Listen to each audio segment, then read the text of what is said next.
Welcome to Chapter 4 of the recap and analysis video of the FF7 Remake in comparison to the original game. As we saw in the Chapter 3 of the remake, the story has more characters and we have some side quests to expand out the game some. Chapter 4 takes this even further, and there's no footage from the original game to compare to. Due to this, I'll do just a short recap. And as you can see right from the gate, you'll start with the Cloud and the motorcycle mini game. This is new, and in the original game, you don't get on the bike until you're escaping from Midgar, which will be the part of this remake's last chapter. Later on your bike ride, a member from Soldier 3rd Class appears named Roche. He's completely new to the game, and not exactly a character that makes a ton of sense in the context of the series. He is not mentioned at all in the prequel Crisis Core. He is brash and arrogant, and you'll encounter him again as well in the Yuffie segment DLC as a challenger in the Fort Condor minigame. Jesse, take over.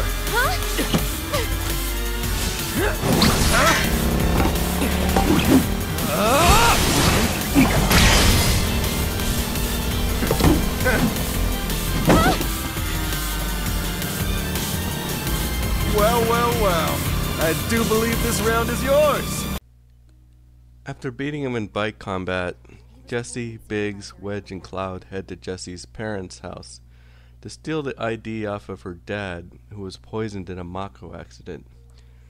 You get some backstory about Jessie and her desire to be an actress who was set to perform at Gold Saucer. This expansion on the backstory of these side characters is one of the biggest additions to the series and gives the FF7 remake a little bit more dimension to it for the side characters that the original game did not have. Half a day before someone found him. Been like that ever since. No change whatsoever. That's what got her into planetology and led her to seek out Avalanche. After getting the ID card, while Jesse works on getting materials for the next mission, the team kind of builds up a distraction for her and fights off many soldiers, attack dogs, and other enemies in the process. Roach returns to fight Cloud in a one-on-one combat, and this time off the bike. He wants to fight you one-on-one in a sword match. And the entire sequence eventually ends with a more extreme branch of Avalanche coming in, bailing out the team.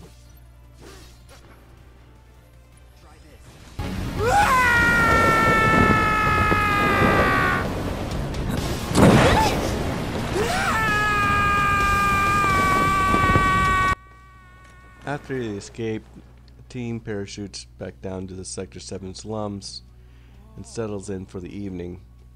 Jessie continues to be one of our best sources for materia as she hands us our third materia to date, this time it being the barrier materia. Now for the cherry on top. Oh.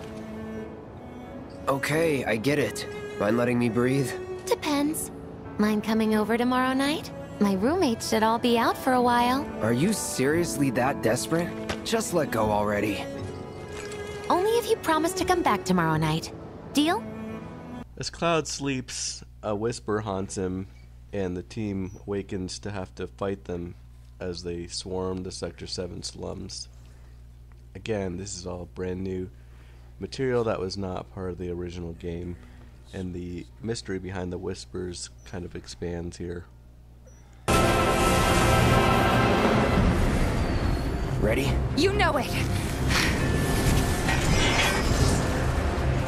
Let's head for the bar. Eventually the team manages the chaos of the whispers.